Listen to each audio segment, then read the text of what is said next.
মহাখালী সংক্রামক ব্যাধি হাসপাতালের এই দীর্ঘ সারি জলাতঙ্ক ভ্যাকসিনের।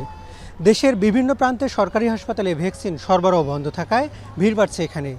100 শয্যার এই হাসপাতালটিতে প্রতিদিন অন্তত 1,500 রোগী আসছেন ভ্যাকসিন নিতে। টিকা সেন্টারে রেজিস্ট্রেশন করতেই লেগে যায় অন্তত 3 ঘন্টা। এরপর ফের লাইনে দাঁড়াতে হয় টিকার জন্য। সব মিলে অন্তত 4 ঘন্টার ধকল পোহাতে হয় এ সেবা নিতে। এখানে টিকা নিতে আসা অধিকাংশ রোগী প্রাণীর কামড় কিংবা আঁচড়ের শিকার। আমাকে আমার বিড়াল খামচি দিচ্ছে। এখানে 2.5 ঘন্টা হয়েছে আমি এখানে এসেছি। 7 নম্বর সিরিয়ালে এন্ট্রি করাইছি 2 ঘন্টা দাঁড়ায় থাকার পরে আবার এই সিরিয়ালে এসে দাঁড়াইছি, এখনো সিরিয়াল পাইনি।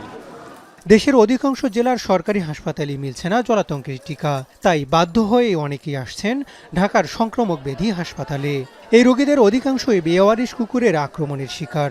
গলিতে কতগুলি কুকুর ছিল, দৌড়ায় আসা এই যে এখানে কামড় দিয়ে দিচ্ছে। পুরো মানিকগঞ্জ শহরে ঘুরেছি বড় বড় ফার্মেসিতে, তো ওখানেও সাপ্লাই নাই।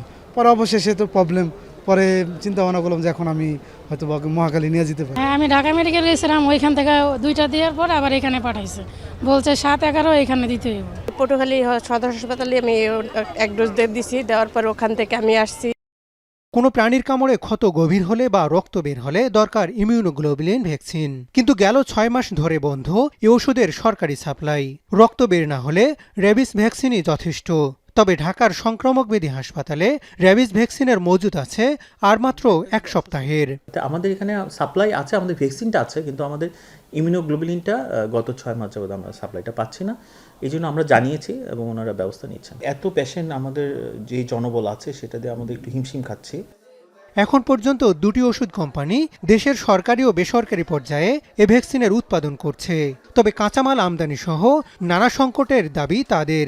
অন্যদিকে সরকারও কিনতে চাইছে না বলে অভিযোগ রয়েছে। এ অবস্থায় কোনো কারণে এ টিকা দেয়া না গেলে মারাত্মক ঝুঁকির মধ্যে পড়বে দেশের অসংখ্য মানুষ। কেউ যদি রেবিসে আক্রান্ত হয় তার মৃত্যু কিন্তু অবধারিত। সেই জন্য এটা যদি এরকম আপনার দেখা যায় যে কোনো জায়গায় রেবিস ভ্যাকসিনের আপনার স্বল্পতা তৈরি হয়, এটা যে কোনো উপায়ই হোক না কেন এটাকে আপনার দ্রুত সমাধান করা উচিত। এ অবস্থায় দ্রুত সংকট কাটিয়ে সরবরাহ স্বাভাবিক করার আহ্বান ভুক্তভোগী সহ সংশ্লিষ্টদের। হাসান আল মাহমুদ, এখন, Dhaka. Colour expert, George sap এবং মাইল্ড অন হ্যান্ডস টেকনোলজি সমৃদ্ধ অরিক্স ক্রিস্টাল ওয়াশ আপনার লন্ড্রি এক্সপার্ট।